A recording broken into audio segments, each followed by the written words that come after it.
Now, from under here, we're going to do a little bit of your coupling system. Okay, this you can just see it a little bit better. What we're going to do is we're going to talk about the kingpin. Okay, when you're looking at your fifth wheel right there, you will see this much of your kingpin and this little bit right here.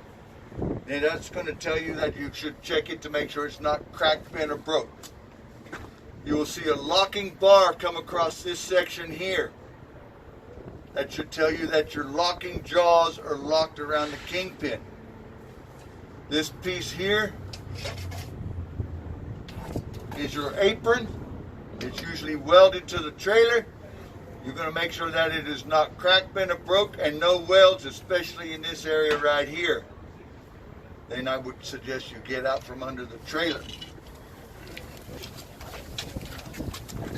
At which point, you're going to go right here.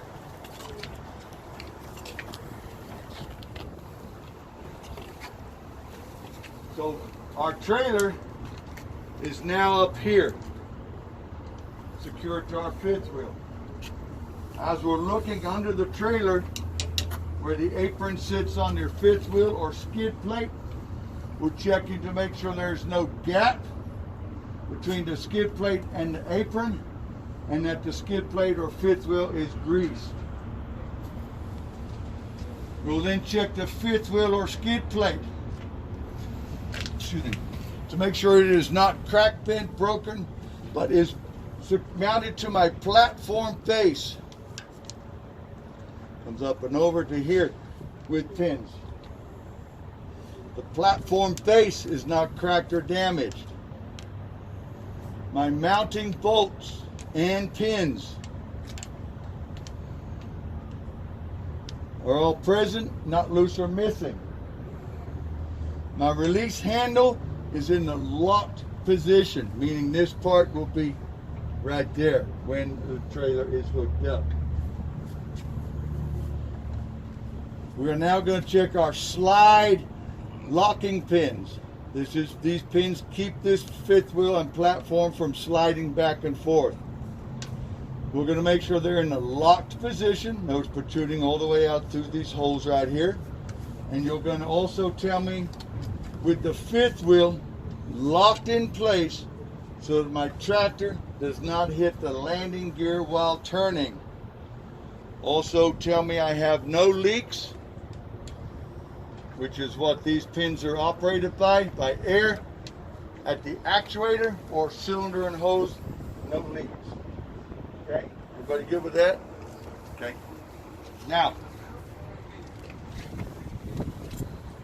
we're going to use your imagination. We'll go check it over on the other truck and trailer. Okay, you're going to have to finish up by talking about your air lines and electrical cord.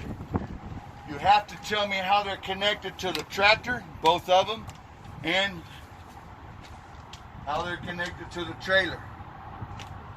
We'll start with our air lines. You can either name them as primary and secondary, blue and red, service or emergency, or just air lines. They are connected to my tractor at this valve, or tractor protection valve. Secured, not leaking. My hoses themselves, I'm going to check for abrasions, bulges, or cuts, no leaks.